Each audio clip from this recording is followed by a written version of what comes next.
தமிழன் தொலைக்காட்சி சொந்தங்களுக்கு கிறிஸ்டோபர் தாஸின் அன்பு வணக்கங்கள். இன்றைய அரசியல் அரங்கம் நிகழ்ச்சிக்காக நம்முடன் இணைந்திருப்பவர் தமிழ்நாடு மண்பாண்ட தொழிலாளர்கள் மற்றும் அமைப்பு சாரா தொழிலாளர்கள் சங்கத்தின் மாநில தலைவர் திரு சேம நாராயணன் நம்முடன் இணைந்திருக்கிறார்.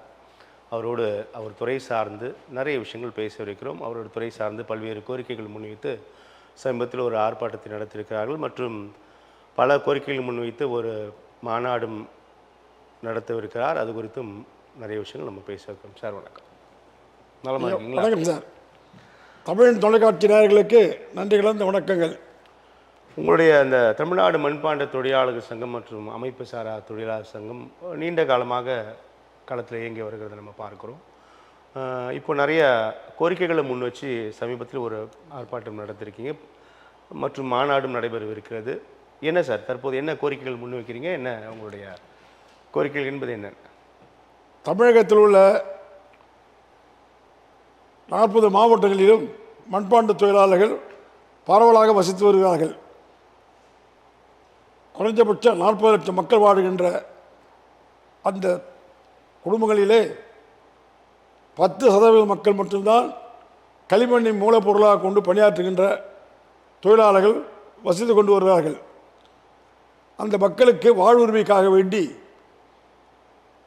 செய்கின்ற தொழில் நலிந்து போகாமல் இருப்பதற்காகவும் நலிந்த குடும்பங்களை மேம்படுத்துவதற்காகவும் அரசிடம் பல்வேறு கோரிக்கைகளை பலரும் வைத்து சாதித்து வருகிறார்கள். அந்த வகையிலே பொங்கல் திருநாளிலே அரிசி, பருப்பு, கரும்பு, முந்திரி பருப்பு போன்ற பல்வேறு உணவுப் பொருட்களையும் நெசவாளர்களுடைய வாழ்விற்காக வேட்டி சேலையும் இலவசமாக தந்து வருகின்ற அரசு, அதே போன்று தை மாதங்களிலே அறுவடை செய்கின்ற அந்த புதிய அரிசியை புதிய பானையிலே பொங்கலிடுவதற்காக ஒரு பானையும் ஒரு அடுப்பும் இலவசமாக கொள்முதல் பண்ணி அரசு தர வேண்டும் என்ற கோரிக்கையை கடந்த 4 ஆண்டு காலமாக தொடர்ந்து நாங்கள் வைத்திருக்கின்றோம். அது சம்பந்தமாக பல்வேறு உண்ணாவிரதங்கள், கலெக்டர், மாவட்ட ஆட்சித்தலைவரும் மனுக்கள் தருகிறது, முதலமைச்சரிடம் மனு தருகிறது போன்ற செயல்பாடுகள் எல்லாம் செய்து வந்திருக்கின்றோம். ஆனால் 4 ஆண்டுகள் கடந்தும் இது நாள் வரை அதற்கான உத்தரவு ஏதும் எங்களுக்கு வழங்கப்படவில்லை. ஒரே ஒரு முறை கூப்பிட்டு பேசினார்கள். என்ன விலை போகும், எவ்வளவு தேவைப்படும் என்ற கோரிக்கைகளாம் குறித்து மாவட்ட ஆட்சித்தலைவர் மூலமாக பேசினார்களே தவிர அதன் மீது நடவடிக்கை எடுத்ததாக இதுவரைக்கும் தெரியவில்லை. அதே போல் மண்பாண்ட தொழிலாளர்கள் பெரும் மழையின் காரணத்தினால் வெள்ளம், மழை போன்ற பெரும் சேதம் ஏற்படுகின்ற போது மழைக்கால நிவாரண நிதியாக கடந்த ஆட்சியிலே புரட்சித்தில் ஜெயலலிதா அம்மையாருடைய ஆட்சி காலத்தில் 4000 ரூபாய் மழைக்கால நிவாரண நிதியாக தந்தார்கள். வாரிய தலைவராக இருந்தீங்க அப்போ? ஆமாம். அதன் பிறகு நாங்கள் அரசு சார்பற்ற ஒரு இயக்கம். இது நான் ஒரு கட்சியாக இருக்கலாம், மற்ற ஒரு மாவட்ட தலைவரோ ஒரு கட்சியாக இருக்கலாம், எல்லா கட்சியினரும் இருக்கின்றார்கள். இதில் அதில் மாறுபட்ட கருத்தை அல்ல, எந்த ஒரு கட்சியும் இல்லை. நான் மட்டும் நீண்ட காலமாக அன்றும் சரி இன்றும் சரி காங்கிரஸ்காரன் இருந்தார். காங்கிரஸ் கட்சியிலே பெருந்தலைவர் காமராஜரோடு இருந்து பணியாற்றி ஐயா மூப்பனார் தலைவராக இருக்கின்ற வரை நானும் சென்னை மாவட்ட தலைவராக இருந்தேன். கீழவள்ளில் இருந்து சிவாஜி மன்ற தலைவராக இருந்து படிப்படியாக வட்ட செயலாளர், வட்ட தலைவராக, மாவட்ட செயலாளராக தேர்ந்தெடுக்கப்பட்டு அதுக்கப்புறம் ராஜீவ்காந்தி, மறைந்த பாரதமர் ராஜீவ்காந்தி அவர்களால் 1990 தென்சென்னை மாவட்ட காங்கிரஸ் கமிட்டி தலைவர் பதவி தந்தார். அதனோடு சேர்த்து 2 முறை மாமன்ற உறுப்பினராகவும், ஒரு முறை கல்வி நிலைக்குழு தலைவராகவும், ஒரு முறை கணக்கு மற்றும் தணிக்கை நிலைக்குழு தலைவராகவும் 10 ஆண்டு காலம் மாநகராட்சியிலே பணியாற்றினேன். அந்த நேரத்தில் தான் இன்றைய முதல்வர் வணக்கத்துக்குரிய தளபதி மு.க. ஸ்டாலின் அவர்கள் மேயராக இருந்தார்கள். அப்போது ஏற்பட்ட நெருக்கத்தின் விளைவாகவும் காங்கிரஸ் திமுக கூட்டணி உறவின் மூலமாகவும் தமிழ்நாடு பூராவிலும் சென்று எங்கள் மக்கள் மத்தியிலே இந்த திமுக காங்கிரஸ் கூட்டணி கட்சியுடைய வேட்பாளர்களை எல்லாம் நாங்கள் ஆதரித்து பிரச்சாரம் செய்து வந்திருக்கின்றோம். ஒரு முறை பாளையங்கோட்டை சிறைச்சாலைக்கு வெளியே ரவுண்டானாவில் நாங்கள் நின்று பேசிக் கொண்டிருந்தோம். பக்கத்திலே முன்னாள் முதலமைச்சர் எடப்பாடி பழனிசாமி அவர்கள் அங்கே பேசியிருந்திருக்கார் போல் தெரியுது, எங்களுக்கு தெரியாது. எங்களை மடக்கி பிடிச்சி வந்து அங்கே உள்ள காவல் நிலையத்தில் 2 மணி நேரம் காக்க வைத்து விட்டார்கள். இப்படி பல்வேறு இடையூறுகளுக்கு இடையிலும் தொடர்ந்து அந்த காங்கிரஸ் திமுக கூட்டணி என்கின்ற பெயராலே அந்த கட்சிக்காக ஆதரவாக நாங்கள் பணியாற்றி வந்திருக்கின்றோம். ஆனால் எங்களுடைய கோரிக்கை இந்த பொங்கல் பானையும் அடுப்பும் தர வேண்டிய கோரிக்கையும் நிறைவேற்றவில்லை. மழை காலங்களிலே 4000 ரூபாய் தந்ததை 5000 ரூபாய் ஆக்கினார்கள். அம்மையாருடைய ஆட்சி காலத்தில் 4000 ரூபாய் இருந்ததை அவர்களை கூப்பிட்டு ஒரு பாராட்டு கூட்டம் போட்டதன் விளைவாக உடனே அந்த மேடையிலே 5000 ரூபாய் இனிமேல் வந்து மழைக்கால நிவாரண நிதியாக மண்பாண்ட தொழிலாளர்களுக்கு 5000 ரூபாய் என்று அன்றைய சுகாதாரத்துறை அமைச்சர் அறிவித்தார்கள். இன்று வரை தொடர்கிறது. இன்று வரை அந்த பணம் தான் தொடர்கிறது தவிர 5000 ரூபாய் 5000 ரூபாய். புதிய ஆட்சி வந்து 4 ஆண்டுகள் முடிந்து விட்டது, 1 ரூபாய் கூட ஏற்றல. ஆனால் அந்த கோரிக்கையை முன் வச்சு அந்த கோரிக்கையை நாங்கள் வைத்திருக்கிறோம். ஆனால் அதே நேரத்தில் மீனவர்களுக்காக 4000 ரூபாய் இருந்தது, 5000 ரூபாய் இருந்தது, 7000 ரூபாய் ஆக்கியிருக்கார். கடந்த ஒரு 3 மாதத்துக்கு முன்பாக முதல்வர் எங்களுடைய கோரிக்கை நாங்கள் வைத்து ஏற்கவில்லை. மழை காலங்களிலே மீனவர்கள் வந்து பணிக்கு போக மாட்டார்கள், வீட்டில் இருப்பாங்க, அவ்வளோதான். அந்த நஷ்டம் தான் அவங்களுக்கு. ஆனால் மண்பாட்டு தொழிலாளர்களுடைய நிலைப்பாடு அப்படி அல்ல. அதோட அதிகமான நஷ்டங்களையும் ஏற்படுத்தி கொள்ளுகின்ற சூழ்நிலை. செய்து வைத்திருக்கின்ற மண்பாண்டம் எல்லாம் கரைந்து விடும், மண்ணும் கரைந்து போய்விடும். மண் சட்டி பாண்டங்கள்லாம் உள்ளே வைக்க முடியாது, வெளியே வைக்க முடியும். எல்லாம் கரைந்து வீணாக போய் நஷ்டம், பெரும் நஷ்டம் ஏற்படுகின்ற தொழில் எது என்று சொன்னால் அது மண்பாண்ட தொழில் தான். ஏன் என்று சொன்னால் ஆதி காலத்தில் மனிதர்கள் பிறந்து வளர்கின்ற போது பச்சை காய்கறிகள் சாப்பிட்டாங்க. அதுக்கப்புறம் சூரிய ஒளி வைத்து சமைத்து சுட்டு சாப்பிட்டாங்க. சமைக்கலை, சுட்டு சாப்பிட்டாங்க. அதன் பிறகு ஒரு அறிவாளி கூர்மையாக சிந்திச்சு திக்குமுக்கு கல் என்ற ஒரு கல்லை கண்டுபிடித்து அதிலே தீயை பற்ற வச்சு அதிலே சுட்டு சாப்பிட்டார்கள். அதன் பிறகு ஒரு மண்பாண்ட தொழிலாளி, அப்போல்லாம் ஜாதியெல்லாம் இல்லை, மண்பாண்ட தொழிலாளி ஒரு ஆள் ஏற்பட்டு அவன் ஒரு பானை சட்டி செய்து கொடுத்த பிறகுதான் அரிசி பருப்பு காய்கறி என்ற பல எல்லா பொருள்களையும் உணவுப் பொருட்களை எல்லாம் கலவையாக்கி சமைத்து சுவைத்து சாப்பிட்டு பழகி கொண்டார்கள். நாகரிகமான உணவிற்கு அதுதான். இன்றைக்கு பிரித்து வச்சுட்டு பல லட்சக்கணக்கான ரூபாய் வச்சு ஆஃபீஸ்லேயும் அலுவலகத்துலேயும் கல்லூரிகள்லையும் பொது இடங்கள்லாம் வச்சுருக்காங்க. ஆனால் தேவையில்லை. பானை 500 ரூபா கொடுத்து 200 ரூபா கொடுத்து 100 ரூபா கொடுத்து ஒரு பானை வாங்கி வச்சா போதும். அது பல ஆண்டுகள் இருக்கும். அந்த பானையில் வைக்கிற தண்ணி 3 நாள் பொறுத்து கூட குடித்தா கூட கெட்டு போகாது. இரவில் வடிக்கின்ற சாதத்தை மறுநாள் சாப்பிட்டா கூட கெடாது. அது பலருக்கும் தெரியும். மண்பாண்டங்களை சமைத்தா சுவையாகவும் இருக்கும். குறிப்பாக இந்த கீரையை கடையிடுவதற்கு கல் வைத்த சட்டிகள் செய்வோம். அதே போன்று இந்த நான் வெஜிடேரியன் கறி மீன் பண்ணுறதுக்கு வேறு பாத்திரங்கள் செய்வோம். அதெல்லாம் செய்தாக்கா மண் பாத்திரங்களை சமையல் செய்தாக்கா ரொம்ப சுவையாக இருக்கும். இயற்கையான உணவு. இந்த மாதிரி நோயெல்லாம் இப்போலாம் இல்லை. தெருவுக்கெல்லாம் இப்போ 3-4 டாக்டர் இருக்காங்க. அப்போல்லாம் வந்து கிராமத்துக்கு ஒரு ஊருக்கே ஒரு டாக்டர் தான் இருப்பாங்க. பிரசவத்துக்காக வேண்டிய நோய் நொடி இல்லாமல் வாழ்ந்தா இருக்க காலம். அப்படிப்பட்ட பணி செய்கின்ற அந்த மண்பாண்ட தொழிலாளருடைய நிலைப்பாடுகள் இதுதான். இன்றைக்கு வறுமை கோட்டு கீழே வாழுகின்ற அந்த மக்களுக்கு உதவி செய்வதற்காகத்தான் நான் இருக்கின்ற காங்கிரஸ் கட்சிகளோ விட்டு இப்போது முழுக்க அதிலிருந்து 40 மாவட்டங்களிலும் இப்போ இந்த மண்பாண்ட தொழில் வந்து இடையில் வந்து ஒரு பெரிய ஒரு இடைவெளி இருந்துச்சு. ஆனால் மீண்டும் இப்போ அதை நோக்கி மக்கள் நகர ஆரம்பித்து விட்டார்கள்ல, ஓரளவுக்கு வாங்க ஆரம்பிச்சிட்டாங்க. இப்போ மாற்று பொருள் செய்கிறாங்க. உலோக பொருள்கள் வந்து எப்படி மண்பாண்டத்து வேல்யூ குறைஞ்சதுனாக்கா அலுமினி பொருள், பித்தளை பொருள், சில்வர் பொருள் யூஸ் பண்ணிட்டாங்க. தற்போது ஒரு 5-6 ஆண்டு காலமாக 10 ஆண்டு காலமாக பிளாஸ்டிக் பொருள் அறிவு வந்துடுது. பிளாஸ்டிக் பொருளை வச்சு உணவுப் பொருள் சாப்பிடக்கூடாது. காரமான சூடான பொருட்கள் இந்த பிளாஸ்டிக் பொருள் வைக்கக்கூடாது. தண்ணி ஒன்றா அதில் வச்சுக்கலாம், வேறு ஏதாவது பொருள்களை போட்டு வைக்கலாம். தவிர பிளாஸ்டிக் பொருட்களில் உணவுப் பொருட்களை வந்து பிளாஸ்டிக் பொருளை வச்சு சாப்பிடக்கூடாது. நச்சுத்தன்மை இருக்குது அதில். அதனால் எங்களுடைய பொருள் வந்து நெளிந்து போச்சு. நிறைய பேர் இது உடையும் பொருள் இதுன்னு நினைக்கிறாங்க. உடையாத பொருள் உலகத்தில் எதுவுமே இல்லை, எல்லாம் மனிதனே உடைஞ்சு போயிடுறான், வயசுக்கு ஏற்ற மாதிரி நோய்க்கு ஏற்ற மாதிரி. அப்படி பார்த்தீங்கன்னாக்கா இன்றைக்கி மக்கள் அதிகம் பேர் இந்த மதுவால் தானே குடிக்கிறாங்க. மது தான் இந்த நாட்டை நிறைய பேர் சாகிறதுக்கு காரணமே மது தான்.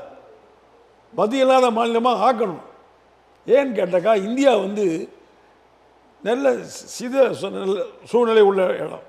மழை காலங்களில் மழை பெய்யும், வெய்ய காலம் வெயில், பனிக்காலம் பனி, எல்லாமே ஐக்கியமாக இருக்கின்ற ஒரு ஒரு நாடு எதுனா இது இந்திய நாடு தான்.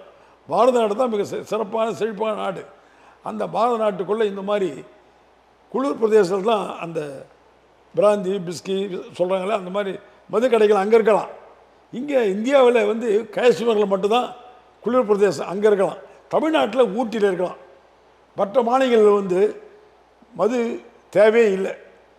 மதுவால் தான் மக்கள் மயங்கி போகிறார்கள், ஒடுங்கி போகிறார்கள், இறந்து போகிறார்கள். சிறிய வயதிலே அவர்கள் மூர்த்தி அடைந்து விடுகிறார்கள். இப்படி மண்பாண்டத்தை வளர்ச்சி வர வைக்க வேண்டும். அதற்கு பயிற்சி தரணும். பயிற்சி தருகின்ற பயிற்சியாளர்களை நியமிக்கணும். ஆங்காங்கே பயிற்சி கூடங்களை அமைக்கணும். மண்பாண்ட தொழிலுக்கு மண்பாண்ட கல்லூரி பெரும்பாலும் கல்லூரி ஆரம்பிக்க வேண்டும். குலத்தொழிலாக தான் பண்ணிட்டு இருக்காங்க இல்லையா? ஆமாம், நீண்ட காலமாக நாங்கள் அதை வச்சுருக்கோம். மண்பாண்ட தொழில் பயிற்சி கல்லூரி ஒன்று வைத்து விட்டால் பிள்ளைகள் படிக்கின்ற பிள்ளைகள் அதை கல்வி கற்று அந்த பாத்திரங்களை விஞ்ஞான ரீதியில் அறிவியல் ரீதியாக இன்றைக்கி நிறைய செய்கிறாங்க. இன்றைக்கி ஏற்றுமதி செய்கின்றோம். மண்பாண்டங்கள் இங்கிருந்து அமெரிக்கா, ரஷ்யா, லண்டன் போன்ற மாணவர்களுக்கு ஏற்றுமதி செய்து கல்லூரி வியாபாரம் பண்ணுறாங்க. ஒரு கல்லூரி அமைத்து கற்றுக் கொடுக்க அளவிற்கு அது நிறையா இருக்குங்களா? அந்த பயிற்சி கொடுத்து விட்டால் வருமானம் அதிகம் வரும், அதிகம் விரும்புவார்கள். அதாவது மண்ணில் களிமண்ணில் மண் சக்கரத்தில் செய்கிறதுக்கும் மின்சாரத்தால் செய்தால் அதிகமாக செய்யலாம். கற்றவர்கள் செய்கின்ற பணிகள் எதுவுமே நிறைவாக இருக்கும். கல்லாதவர்கள் செய்கின்ற பணிகளில் குறைகள் கொஞ்சம் அங்கும் அங்குமாக இருக்கலாம். அதுக்கு தான் கல்வியோடு சேர்ந்து தொழிற்கல்வி நமக்கு அவசியம் தேவை. அது வந்ததுனாக்கா எல்லா மாநிலங்களிலும் தொழிற்பயிற்சி கல்லூரி வந்தாக்கா எங்களுக்கு ஒரு பாதுகாப்பு கிடைக்கும். அந்த பாதுகாக்க எங்களுக்கு இடம் இல்லை. மண்பாண்ட தொழில் செய்து விட்டுறாங்க, மழையில் விட்டுறாங்க, வெயில் காலத்தில் வேலை செய்கிறாங்க. மழை காலம் 3 மாதமோ 6 மாதமோ சரியாக வேலை செய்ய முடியாது, பணியே செய்ய முடியாது. சக்கரம் போட்டு காயணும் இல்லை, அந்த மண் பாத்திரங்கள் காஞ்சே தான் தட்டி அதை பானியாக உருவமாக செய்ய முடியும். அதில் நான் சின்ன வயசுலேருந்து நான் செய்திருக்கேன். அதாவது மனித குலம் உருவாகுவதற்கு அந்த ஆரம்ப காலத்திலேயே, அதாவது லட்சக்கணக்காக கோடிக்கணக்கில் ஒரு 5 பேர் 10 பேர் நூற்றுக்கணக்கான மக்கள் இருக்கிற அந்த மத்தியிலேயே உருவங்களை அமைத்து தந்தவன் குலாலன் தான். தெய்வ உருவங்களை எல்லாம் களிமண்ணாலே உருவாக்கி தந்தவன் குலாலன். உயிர் தந்தவன் தான் இறைவன். அப்படிப்பட்ட தொழில் அது. நான் கூட சிறிய வயதில் உண்டியல் செய்வேன். உண்டியலில் வருகின்ற நண்பர்கள் உறவினர்கள் கொடுக்குற காசு அப்படிலாம் காலனா அரையனா தம்புட்டிலாம் இருக்கும், துண்டி காலெலாம் இருக்கும், சேமித்து வைப்போம். மாத கடைசியில் பெரியவங்க அம்மா அக்காவோ காசு கேட்பாங்க, செலவுக்கு பணம் இல்லை, உண்டியில் பணம் சேர்த்து வச்சுக்கிறப்ப காசு எவ்வளோ இருக்கும் அப்பா? 4 அணா இருக்கும், 6 அணா இருக்கணும், 8 அணா 10 அணா அவ்வளோதான் இருக்கும். அணா கணக்கு தான். ₹1 ₹2 இருந்தால் அதுவே பெரிய விவகாரம். அன்ற 2-3 நாள் செலவுகளுக்கு அவங்களுக்கு பயன்படும் சேமிப்பு. இன்றைக்கு எல்ஐசி சொல்லுவாங்க பாருங்கள். இந்த எல்ஐசி உருவாவதுக்கு காரணமே இந்த உண்டியல் தான். குலாலன் அன்று செய்து தந்த உண்டியல் மூலம் காசு சேமிக்கிற பழக்கத்தை கொண்டு வந்ததினால தான் எல்ஐசி என்ற ஒரு நிலைப்பாடே வந்தது.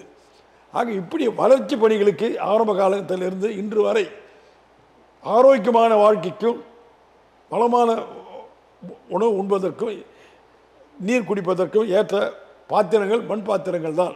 அந்த மண் பாத்திரம் செய்கின்ற அந்த சமூக மக்களுடைய நிலைப்பாடுகளை அரசு அறிந்து அவர்களுக்காக ஒரு குழுவை போட்டு அறிந்து அந்த எந்த நற்பணியில் செய்யலாம். பயிற்சி முகாம் எல்லா மாவட்டங்களிலும் நடத்த வேண்டும். ஆங்காங்கு தொழிற்பயிற்சி கல்லூரி என்பது ஒரு 4-5 இடத்துல இருந்தால் போதும். சென்னை, திருச்சி, மதுரை, நெல்லை, கோவை இப்படி இருந்தால் போதும். இப்படி மண்பாண்ட தொழில் வளர்ச்சிக்காக பல்வேறு கோரிக்கைகள் நீண்ட நாள கோரிக்கைகள் கோரிக்கை வைப்பது என்பது இப்போது ரொம்ப நாள் நீண்ட கால கோரிக்கைகள். எல்லா சமுதாயத்தினரும் கோரிக்கை வைக்கிறாங்க, எல்லா தொழிலாளர்களும் கோரிக்கை வைத்து தான் வெற்றி பெறுகிறார்களே தவிர நாமே வந்து 1947க்கு முன்னாடி கோரிக்கை தான் வச்சோம். பிரிட்டிஷ் ஏகாதிபத்தியம் வந்து கோரிக்கை மைய வச்சு ஒன்றாவது போராட்டங்கள் அதெல்லாம் பண்ணி அதுக்கப்புறம் தான் கடைசியில் சத்தியாகிரக போராட்டத்துக்கு பிறகு தான் 1947 சுதந்திரம் கொடுத்தாங்க. ஆக கோரிக்கை வைத்தால்தான் செய்வார்கள்.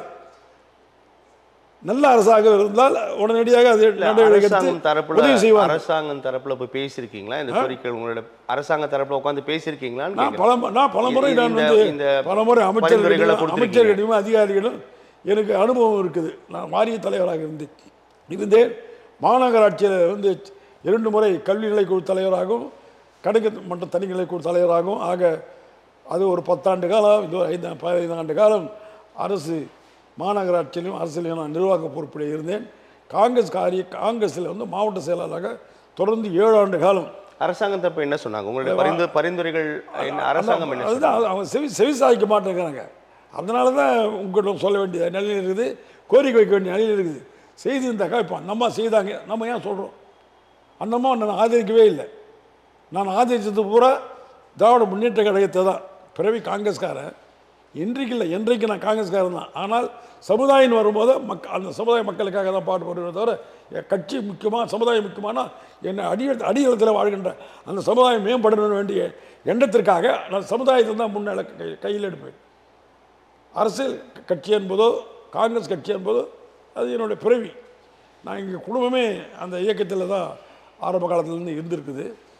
அதனால் என்னை பொறுத்த வரைக்கும் என்னுடைய சமுதாய மக்கள் உயரணும், அவர்கள் கட்டுண்டு வாழணும், அவருடைய பொருளாதார வளர்ச்சி பெறணும். இந்த மாதிரி அடிப்படை உதவிகளை அரசு செய்து தந்தால் எங்களுக்கு நலமாக இருக்கும். என்னுடைய கோரிக்கை இதுதான். மற்றபடி பொதுவான சூழ்நிலை என்பதெல்லாம் இன்னும் ஓரிரு மாதத்திற்கு பிறகு ஜனவரி மாதத்தில் இருந்து தான் தேர்தல் நிலைப்பாடு தெரியும். நாங்கள் கூட ஜனவரி 25ஆம் தேதி சமீபத்தில் ஒரு மாநாடு பெரிய ஒரு ஆர்ப்பாட்டம் நடத்திருக்கீங்க. என்னென்ன கோரிக்கைகள் முன் வச்சு ஆர்ப்பாட்டம்? இது ஒரு கோரிக்கை. பொங்கல் திங்கள் பொங்கல் திருநாளிலே பொங்கல் பானையும் ஒரு அடுப்பும் தேவை.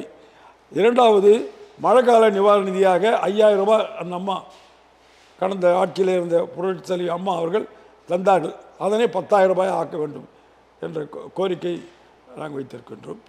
அதே போன்று எங்களுக்கு மண் எடுக்கிற பிரச்சனையில் இலவசம் மண் எடுத்துக்கொள்ளலாம் என்ற அரசு ஆணை கொடுத்துருக்காங்க. ஆனால் நாங்கள் கேட்குற இடத்துல போய் மண் எடுக்க முடியல. அதுக்கு அதிலே உடன்பாடு. இலவச மண் எடுத்துக்கலாம்னு அரசாங்கம் கொடுத்துருக்காங்க. ஆனால் நீங்கள் எந்த இடம் கேட்குறீங்க? அந்த இடத்துல முடியும். ஏன்னா இது வந்து ரொம்ப நைஸாக இருக்கணும். கல் குச்சி அதெல்லாம் இருக்கணும். சுத்தமான மண் ஏரியா சில ஏரியாவில் மட்டும்தான் இருக்கும். விவசாயம் பண்ணுற நிலத்துக்கு பக்கத்தில் காலியாக இருக்கும். அந்த இடத்துல எடுத்துக்கலாம். அந்த மண் எடுக்கிற அந்த பிரச்சனையை நாங்கள் கூட வச்சுருக்கோம்.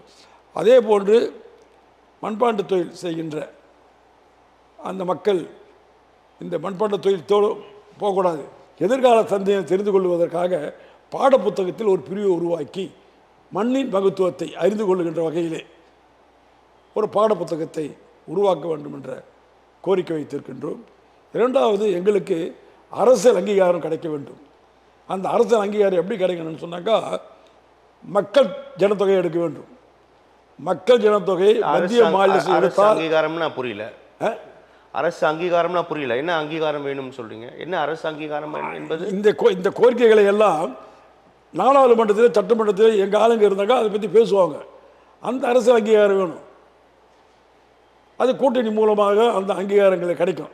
அந்த மாதிரி எந்த கட்சி எங்களுக்கு கூட்டணி கூப்பிடுறாங்களோ அவங்கள வச்சு தான் அந்த மாநாடு நாங்கள் நடத்துகிறதா இருக்கிறோம். வருகின்ற ஜனவரி மாதம் 25ஆம் தேதி ஞாயிற்றுக்கிழமை செங்கல்பட்டு மதுராந்தகத்தில் திடல் என்ற ஒரு இடம் இருக்கின்றது. அந்த இடத்துல 2 லட்சம் மக்கள் கூடுகின்ற அளவுக்கு பெரிய இடம் அது. அந்த இடத்துல தான் எங்கள் மக்களை, தமிழ்நாட்டில் இருக்கிற மக்களை எல்லாம் கூட்டி நாங்கள் அந்த மாநாடு நடத்த இருக்கின்றோம். அந்த மாநாட்டின் மூலமாகத்தான் எங்களுடைய எதிர்காலத்தில் எங்களுக்கு இப்போது அடுத்த ஜனவரி மாதம் மாநில மாநாடு நடத்துவதாக அறிவித்துள்ளீர்கள். அந்த மாநாடோட நோக்கம் என்ன? அந்த மாநாடு எதற்காக நடத்தியிருக்கிறீர்கள்? மாநில அரசில் இருக்கிற குறைபாடுகளில் 1-2 குறைகளை சொன்னேன். மத்திய அரசு கேவிஐசின்னு சொல்லிட்டு பாம்பேயில் தலைமையிடம் கொண்டு செயல்படுது. அவங்க தான் வந்து பயிற்சிகள் தராங்க. அந்த பயிற்சிகள் தருகின்ற காலங்களில் இது மண்பாண்டம் மண்பாண்ட பயிற்சி கிளாஸ் நடத்துவாங்க ஒரு 15 நாள்.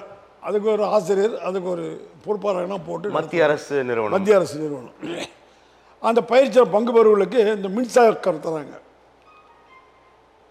தமிழ்நாடு அரசு தருவது கொஞ்சம் தான், 20% தான் இருக்கும். 80% அவங்க தான் தராங்க, மத்திய அரசு தான். ஆனால் அவங்க ஒரு சர்டிஃபிகேட் கேட்குறாங்க. என்ன சர்டிஃபிகேட்னாக்கா, நீ குடியிருக்கிற பகுதியிலிருந்து வாங்கிட்டு வாங்கன்னு சொல்கிறாங்க. அவங்க விஓ சர்டிஃபிகேட் அந்த பயிற்சியில் சேர்றதுக்கே பயிற்சியில் சேர்றதுக்கு எங்களை மாதிரி ஆளுகிட்ட கேட்குறாங்க. நாங்கள் அட்ரஸ் தர வாங்கிக்கிறாங்க. பயிற்சி தந்த பிறகு மின்சக்கரம் தருவதற்கு அவங்க 2500 ரூபாய் பணம் வேணும்னு கேட்குறாங்க. இல்லைன்னு சொன்னாக்கா பிஓ வில்லேஜ் ஆஃபீஸர் இருக்கா இல்லையா, அவங்ககிட்ட கையெழுத்து வாங்க சொல்கிறாங்க. லோக்கல் அவங்க என்ன பண்ணுறாங்க, அந்த ஊரில் இருக்கிற அந்த ஊர் பஞ்சாயத்து போர்டு பிரசிடென்ட், நகராட்சி தலைவர்கள்கிட்ட கையெழுத்து வாங்கி தராங்க. இது கூடாது.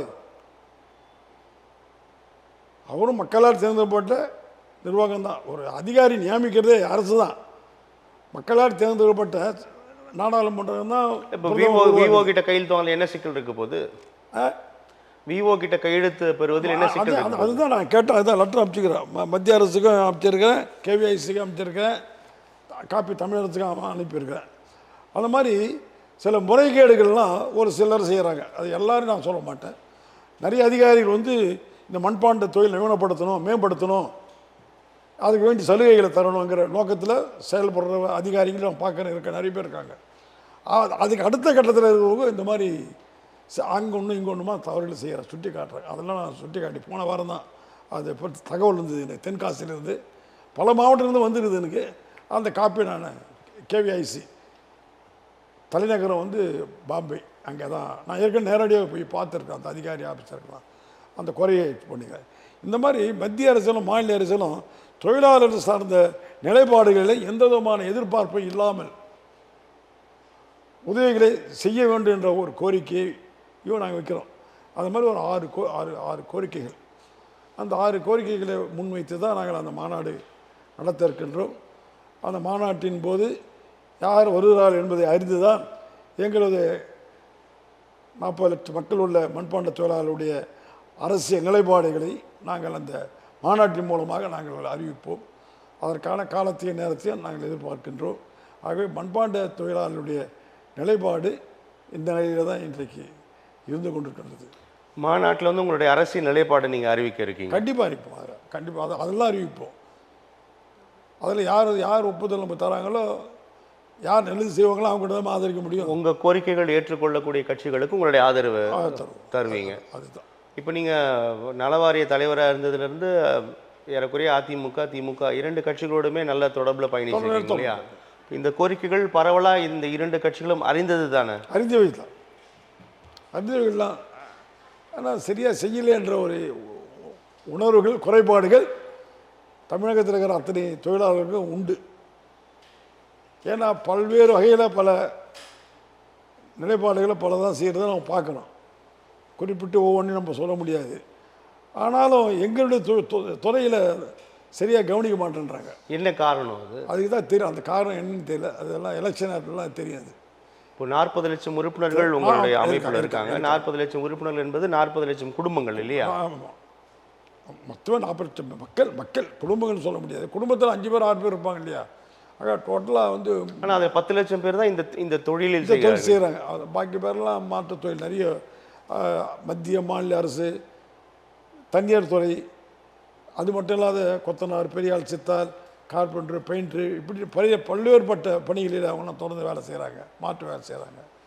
அவங்களுக்கும் நிறைய குறைகள் அங்கே இருக்கலாம். அது வேறு அதுக்கு யூனியன் இருக்குது. எல்லாருக்குமே யூனியன் இருக்குது. எங்களுக்கு சங்கம் இருக்குது. இந்த சங்கத்தின் மூலமாக தங்கம் செய்யாதது சங்கம் செய்யணும்னு சொல்லுவாங்க.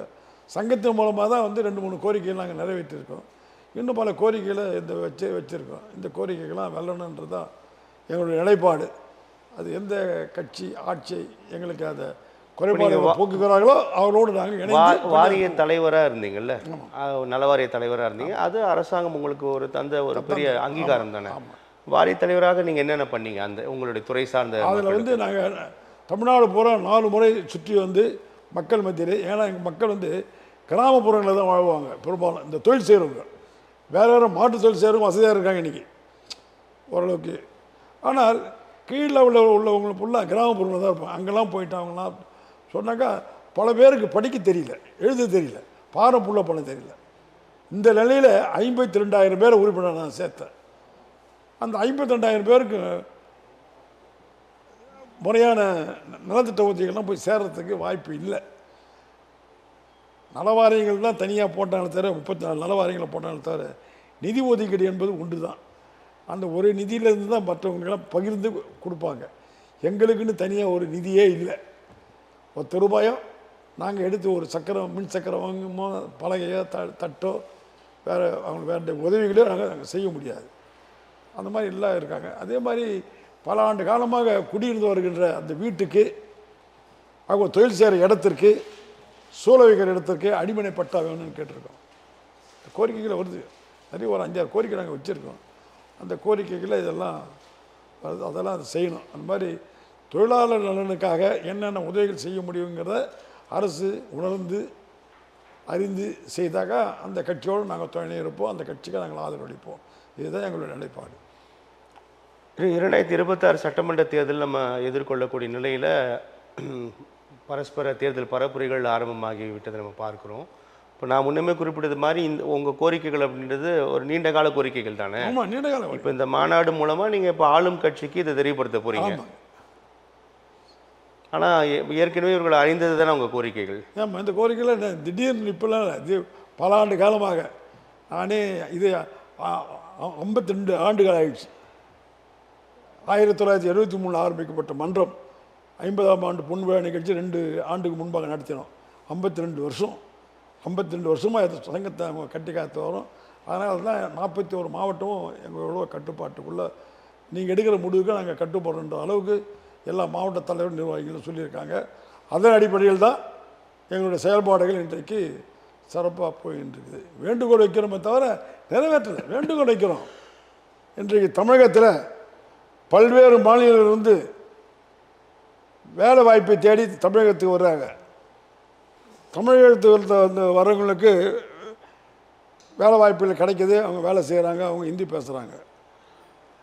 ஆனால் தமிழ்நாட்டில் வசிக்கின்ற நாமும் அந்த வேலைக்கு ஏற்ற மாதிரி முறையாக செய்ய முடியல. அதுக்கு காரணம் மொழி ப்ராப்ளம். ஆகவே என்னை பொறுத்த மட்டில் எனக்கு வந்து இந்தி தெரியாது. ஆனால் இந்தியாவில் எடுத்துட்டாக்கா இன்றைக்கி 80% மக்கள் இந்தி பேசுகிறாங்க. அது குறிப்பாக தமிழ்நாட்டில் மட்டும்தான் குறைவானவர்கள் இந்தியை கற்றுருக்காங்களே தவிர குறைவானவர்கள் யார் என்று சொன்னால் எம்எல்ஏக்கள், எம்பிக்கள், பெரும் பணக்காரர்கள் மட்டுமே இந்தியை கற்றுருக்காங்க. எனக்கு இந்தி எனக்கு தெரியாது. ஆனால் இந்தி வெறியினில் இந்தி. ஆனால் அனைவரும் இந்தி படிக்கிறதால என்ன குறை? என்ன பிரச்சனை? இந்திய அளவில் பணிகளுக்கு போகணுன்னாக்கா கண்டிப்பாக ஹிந்தி படித்தாகணும். உலகளவில் உயரணுன்னாக்கா ஆங்கிலம் படித்தாகணும். ஆக தமிழோடு சேர்ந்து இந்தியும் ஆங்கிலமும் படித்தால் என்ன? படித்தா அவனுடைய வாழ்க்கை தான் உயரும் இல்லையா? இல்லை, என்ன மாநிலத்திற்கும் போய் உங்கள் துறைக்கும் இதுக்கும் என்ன பிரச்சனை இருக்குது? இங்கே துறைக்கின்ற இல்லை, பொதுவாக சொல்கிறான். பொதுவான கருத்து இது. பொதுவாக ஒரு மனிதன் வாழ்க்கையில் வாழ்வதற்கு உயர்வதற்கு என்ன தேவைன்னாக்கா அவனுக்கு முதல்ல கல்வி தான் தேவை. அதுதான் காமராஜ் தொழில் கல்வியாக சொல்லும் போது ராஜாஜிக்கும் காமராஜர் கருத்து வேறுபாடு வச்சு இல்லையா? குலக்கல்வி தான் வேணும்னு சொன்னார் அவர். இவர் தொழில் கல்வி வேணும்னு சொன்னார். அதனால் இப்போது தொழில் கல்வி தான் முக்கியம். அந்த மாதிரி எந்த தொழில் போய் செய்யணும்னு சொன்னாலும் வெளி மாநிலத்தில் போனால் ஹிந்தி தெரியலக்கா என்ன பிரயோஜனம்? ஆந்திராவை தாண்டி போனாலோ இந்த பக்கம் கேரளாவை தாண்டி போனாலும் எல்லாம் ஹிந்தி தான். பெங்களூரில் கூட ஹிந்தி தான் கம்ப்ளீட்டாக பேசுகிறாங்க. அந்த மாதிரி தமிழகத்தில் மட்டும் இந்தியை வந்து நம்ம கட்டாயமாக எதிர்க்கிறது அது என்னால் கட்டாய திணிப்பை தானே எதிர்க்கிறோம் நம்ம. திணிப்பை எதிர்க்கிறோம். விருப்பம் படிக்கலாம் இல்லையா? அது இந்தி பிரச்சாரம் கட்டாயம் ஹிந்தி கூட கூடாது. அது நான் விரும்பலை. ஒரு தமிழ் வந்து தமிழ் தான் முதல்ல கட்டணும், தமிழை முதல்ல கற்கணும். 2வது மொழியாக வந்து ஆங்கிலம் கற்கணும். 3வது மொழியாவது இந்திய கற்கணுன்ற எண்ணம் வரணும், சொல்லணும்.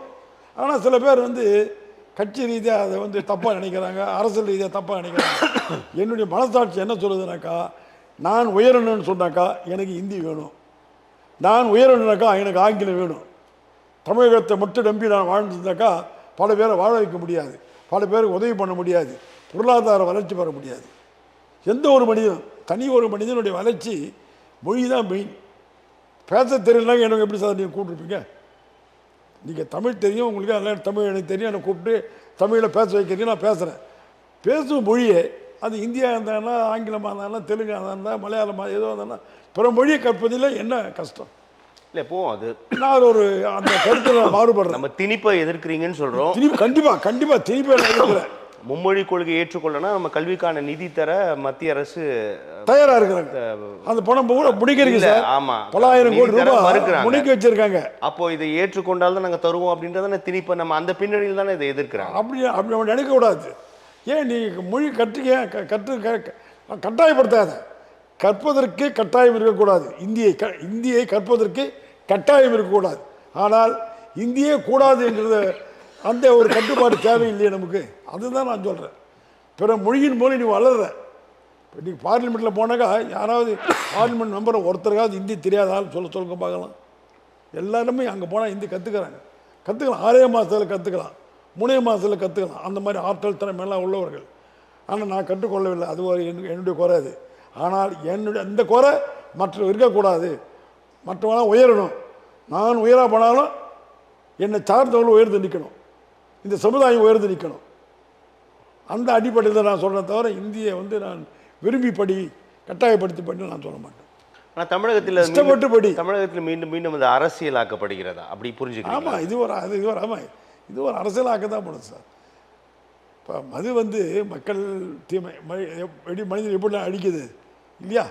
பல்வேறு வகையில் இன்றைக்கி பாம்பு வெடி அந்த வெடியெல்லாம் சில பண்ணுறோம். அது நக்சலைட். இது வெளிநாட்டில் இருக்கிற அந்நிய விரோதிகள் நமக்கு அது மாதிரிலாம் பண்ணிகிட்ருக்காங்க. இது மதுவால் எத்தனை பேர் மாறுறான், எத்தனை பேர் உயிர் இழக்கிறாங்க. அந்த குடும்பம் சின்ன குணம் ஆகிடுது. இல்லை, தேர்தல் இந்த பூரண மதுவிலக்கு பேசு பொருளாக இருக்கும். அரசியல் கட்சிகளோ அந்த தேர்தல் வாக்குறுதியாக கொடுப்பாங்க. ஆட்சிக்கு வந்தால் மது கடைகளை மூடுவோம்னு சொல்கிறத பார்க்குறோம். இந்த 26 சட்டமன்ற தேர்தலில் அப்படியான குரல்கள் ஒலிக்கும் அப்படின்னு நம்ம புரிஞ்சுக்கலாமா? கண்டிப்பாக ஒலிக்கும். ஆனால் வெளியே காட்டிக்க மாட்டாங்க. காரணம் என்னென்னு சொன்னாக்கா, பல பேர் அதை விரும்பலை. நான் சொல்கிறத தவிர என்னுடைய அனுபவத்தில், என்னோடய வயசில் எல்லோரும் நல்லா இருக்கணும், எல்லோரும் சிறந்து விளங்கணுன்ற ஒரு கோரிக்கையின் மூலமாக அந்த கருத்தை சொல்கிறேன் தவிர பல பேர் குடிக்கிறாங்க. அவனெல்லாம் வந்து அவ்வளோ சீக்கிரமாகலாம் பண்ண முடியாது. ஆனால் நான் வந்து ஒரு பிரைம் மினிஸ்டராக வந்தேன். தமிழ்நாட்டு முதலமைச்சராக வந்தாலும் முடியாது. பிரைம் மினிஸ்டராக வந்தால் அது மாதிரி பண்ணுவேன். தனியாக அதுக்குன்னு ஒரு இடத்தை ஒதுக்கிடுவேன். யாரெல்லாம் குடிக்கணும்னு நினைக்கிறீங்களோ அங்கே போங்க. உயரமான சோறை எழுப்பி அது ஒரு ஏரியா ஆக்கணும். குடிக்கிறவங்க பூரா அங்கே தான் இருந்து குடிச்சு சாப்பிட செத்துடலாம் சார். ஆனால் குடும்பமே கெட்டு போகுது. முதல்ல என்ன பண்ணுறான், கணவன் குடிக்கிறான், பெரியவன் குடிக்கிறான், அதுக்கப்புறம் மனைவியும் குடிக்கிறாங்க, அதுக்கப்புறம் மகன் குடிக்கிறான், அதுக்கப்புறம் பேரன் குடிக்கிறான், அதுக்கப்புறம் பேத்தி குடிக்குது. இப்படி அந்த கலாச்சாரமாக குடும்பமே, அந்த வீடை மதுவால் அந்த குடும்பமே சீரழிஞ்சு போகுது. ஆக முதுகில்லா மாநிலமாக ஆக்கணும். நல்ல மொழி எப்படி கற்றுக்கணும்னு சொல்லணும். அந்த மாதிரி மது இல்லாத மாநிலமாக்கினாக்கா மனித சீரான வாழ்க்கை வாழ்வான். எனக்கு 82 வயசு. இதில் நான் 100 வயசு வரைக்கும் இருக்கலாம்னு நான் நினைக்கிறேன், ஆசைப்பட்றேன். அது என்கிட்ட மனித இறைவன்கிட்ட தான் இருக்குது. ஆண்டவன் படைக்கிறவனே எண்ணிக்கைன்னு அவனே முடிவு பண்ணிடுவான். அது வேறு விவகாரம். ஆனால் உடல் நலத்தை தன்னைத்தானே கெடுத்துக்கிறான். இன்றைக்கி வெளிநாட்டிலேருந்து மாநிலங்கள்லேருந்து வராங்கன்னு சொல்கிறேன். அது காரணம் என்ன? நம்மால் தமிழை போய் 2 நாள் வேலை செய்தாக 3 நாளைக்கு குடிச்சிடுவான் அந்த காசை வச்சுட்டு. அவன் அப்படி ராத்திரி போய் உழைக்கிறான். அவன் நம்ம குறை சொல்ல முடியாது. நான் குறை சொல்லலை. வெளி மாநிலத்துலேருந்து வரானே அவன் பிழைக்கிறான். அவன் நெல் தான் பண்ணுறான். ஆனால் என் வீட்டிலே வந்து 5 பேர் இருக்காங்க குடி. 16 பேர் குடி உள்ள ஒரு பிளாக் இருக்குது எனக்கு சொந்தமாக. அதில் 5 பேர் இந்திக்காரன் தான் இருக்காங்க. காலையில் போகிறான், நைட்டு போகிறான், உழைக்கிறான். அவன் மேலே எனக்கு எந்த விதமான மன கஷ்டம்லாம் இல்லை. இந்திய நாடு யார் ஒன்றா எங்கே ஒன்றா பிழைக்கலாம். இந்தியாவில் வந்து இந்த இந்து முஸ்லீம்ன்ற பாகுபாடு இருக்கக்கூடாது. அது நினைக்கிறேன் நான். அப்படி எல்லாம் ஒரு தாய் வயிற்று மக்கள் என்ற உணர்வோடு தான் இருக்கணும். ஏன்னா ஒரு தாய் எல்லாரும் பிறக்க முடியாதுல்ல. 1000 தாய்களை உலகம் படைக்குது. அதில் அவன் இந்திய அவன் இதுவாக இருக்கலாம், முஸ்லீமாக இருக்கலாம், கிறிஸ்டினாக இருக்கலாம், இந்துவாக இருக்கலாம். ஆனாலும் எல்லாருமே மனித குலம்னா ஒன்றா இருக்கணும். அந்த ஒற்றுமை உணர்வே இல்லை. வேறு காரில் பாம்பு வச்சு அடித்து மக்கள் சாகுறாங்க. இந்த மாதிரிலாம் அசம்பாவிதங்கள் நிறைய. இயற்கை பூகம்பம் வருது, அது வேறு. அது இயற்கையின் சீற்றம்னு சொல்கிறாங்க, வருது. அதில் நூற்றுக்கணக்கான பேர் சாகுறாங்க. புயல் வருது, வெள்ளம் வருது. இது இல்லாமல் இந்த மாதிரி இது நாமளாக உருவாக்கிறோம். இந்த மதியின் மூலமாக வருகின்ற நிலைப்பாடுகள். நல்லது சார். பொறுத்திருந்து பார்க்கலாம் அரசாங்கம் என்ன நடவடிக்கை எடுக்க போகுது என்பது உங்களுடைய கோரிக்கைகள் தொடர்பாக உங்களுடைய வருகைக்கும் கருத்து பகிர்க்கும் மிக்க நன்றி. ரொம்ப நன்றி சார். வணக்கம்.